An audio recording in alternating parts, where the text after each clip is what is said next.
Gandang araw sa inyong lahat! Ngayon naman, tuturuan ko kayo kung paano gumuhit ng isang milk box. Kaya tara, simulan na natin!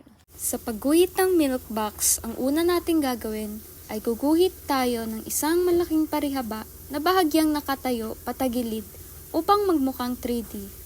Ito ang magsisilbing katawan ng karton at ang pinakahugis ng karton. Sa itaas ng bahagi, gumuhit ng triangle para ipakita ang bahaging fold ng karton. Magdagdag ng dalawang pababang linya mula sa tuktok ng triangle pababa sa mga gilid upang mabuo ang taas ng bahagi ng karton. Basta sundin niyo lamang ang aking ginagawa upang magkaroon kayo ng hugis na karton.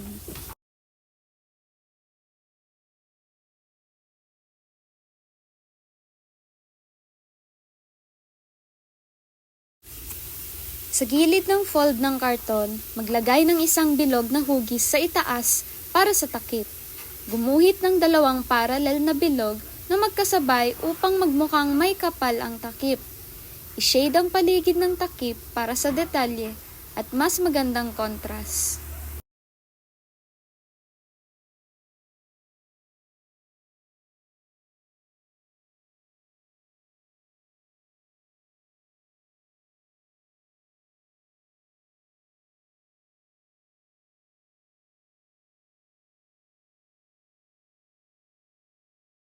Gumamit ng mga maliliit na palihis na linya o cross-hatching sa gilid ng karton upang magmukhang may depth at lalim. Sa mga gilid ng karton, i-outline ang mga gilid ng malinaw para mas magmukhang angular. Ang takip ay dapat ding magkaroon ng shading, lalo na sa gilid nito upang magmukhang bilog at nakaangat.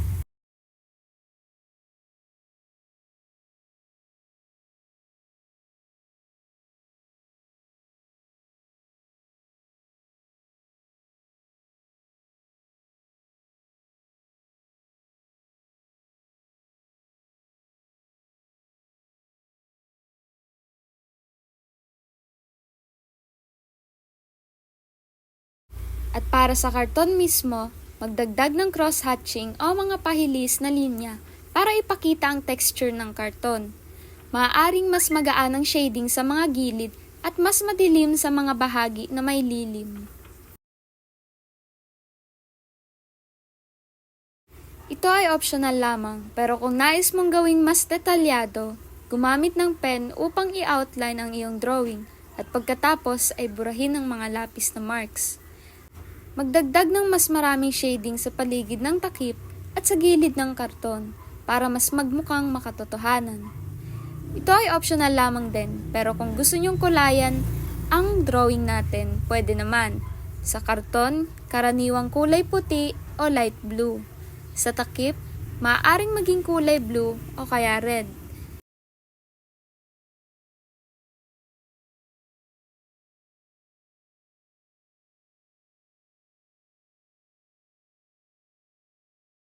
Obserbahan ng mga anino at texture ng karton sa totoong buhay upang makuha ang tamang shading at lilim.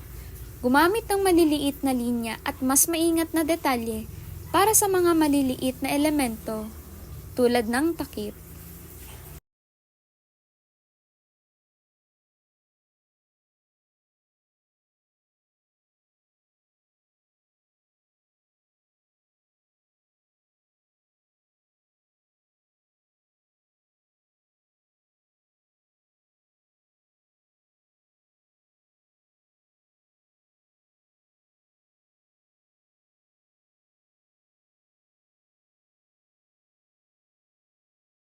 At natapos na din ang ating iginuhit na isang milk box. Kaya huwag kalimutang mag-like at mag-subscribe para sa mas marami pang tutorials. Muli, paalam!